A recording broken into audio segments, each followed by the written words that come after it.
For over 17 years, Melba's, in the heart of Harlem, has been serving soul food. Named after its founder, the restaurant is about much more than just food.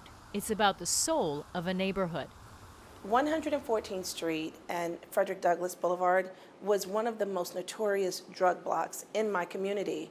I didn't want my friends, family members going down the street and selling drugs. I wanted them to know that you can own your own business in this community, you can work in this community, and I wanted to give them a place to do that.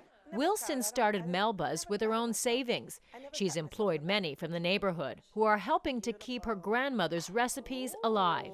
Classic dishes include fried chicken and okra, macaroni and cheese, and of course, collard greens. Dig in. The roots of soul food, with its rice, okra, and greens, are in Africa, but it is quintessential African-American cuisine that was largely developed in the Deep South, where many slaves lived on plantations. Adrian Miller, author of Soul Food, The Surprising Story of an American Cuisine One Plate at a Time, says enslaved people yearned for the food they knew in Africa, but they had to make do with what they got.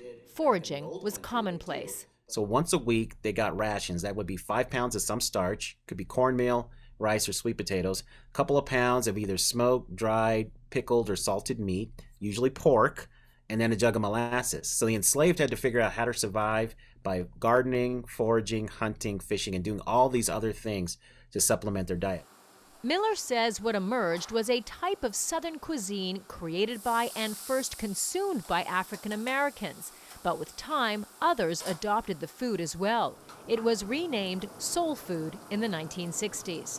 I went into this thinking that soul food was wholly created for African Americans, but then I realized it's more about class and place than race. For the most part, people of the same socioeconomic class, regardless of race, were eating the same foods. Wilson learned all about soul food when visiting her grandmother in South Carolina every summer. She says it was classic farm to table. My grandmother used to have me go out in that garden. Melba, pick some collard greens. Melba, pick some this, pick some that. That's what we did. You know, we would get nuts, we would get apples, we would get grapes from the vine. And now it's called farm to table. Back then it was called, Melba, girl, go out in that garden and get this and get that. Soul food may have started in the South, but it quickly spread across the United States along with the so-called Great Migration, a period spanning the early 20th century to roughly 1970, when more than 6 million African Americans migrated from southern states to other parts of the country. And has a powerful story because it speaks to the resiliency of enslaved Africans and later enslaved African Americans, their ingenuity of how they made this food delicious. And then it's a story of triumph because regardless of all that was thrown at African Americans, we're still here and we're still thriving. Still thriving, in part because of places like Melba's that are keeping the traditions alive.